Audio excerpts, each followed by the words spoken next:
এখন পর্যন্ত আইনশৃঙ্খলা বাহিনীর সদস্যরা তারা এখানে এসেছেন। আমরা দেখেছি rapid action battalion, RAB, Dhaka মহানগর গোয়েন্দা পুলিশ, এসবি, এনএসআই সবাই আসলে কাজ করছেন এবং স্থানীয় পুলিশ যারা রয়েছেন, এই পল্টন থানার ওসি এবং এই মতিঝিল জোনের এডিসি, ডিসি সবাইকে আমরা কিন্তু উপস্থিত দেখছি এবং আপনি দেখতে পাচ্ছেন পুরো জায়গাটি কিন্তু আসলে ঘিরে রাখা হয়েছে।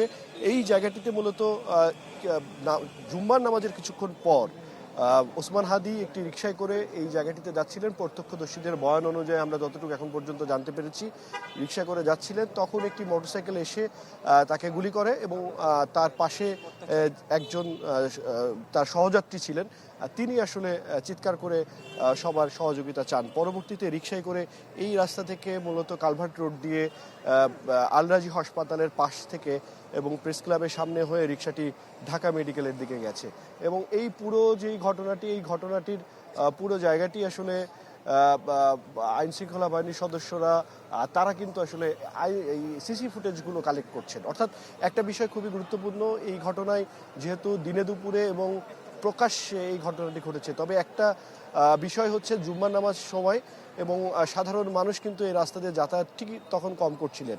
বিজলি কেবলস এর স্কিন কোটেড ইনসুলেশন আগুন প্রতিরোধী। বিজলি কেবলস, নিরাপদ আজীবন।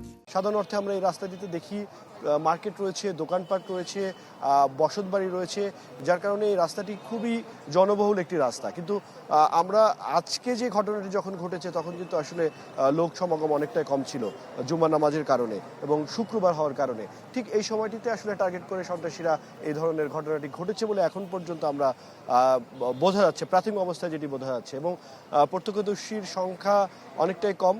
এবং আমরা প্রথমে যেহেতু এখানে ঘটনাস্থলে এসেছিলাম তখন 2-3 জন প্রত্যক্ষদর্শী ছিল যারা স্টুডেন্ট, তাদের পরিচয় দিচ্ছিলেন এবং তারা বলছিলেন যে এখানে তারা ছবি তুলছিলেন নামাজ পড়ে বাসায় যাওয়ার সময়।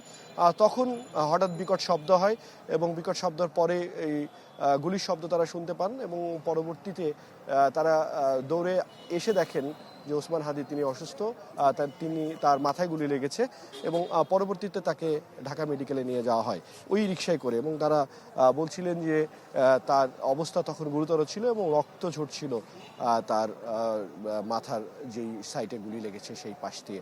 এবং আমরা এখন পর্যন্ত আমরা দেখতে পাচ্ছি যে র্যাবের গোয়েন্দা শাখার সদস্যরা, ঢাকা মহানগর গোয়েন্দা টিমের সদস্যরা, বেশ কয়েকটি টিম এসেছে এবং আইন শৃঙ্খলা বাহিনীর সদস্যরা তারা কিন্তু চেষ্টা করে যাচ্ছেন আশপাশে সিসি ক্যামেরার ফুটেজ নিয়ে সেই ফুটেজ দেখে শনাক্ত করার জন্য।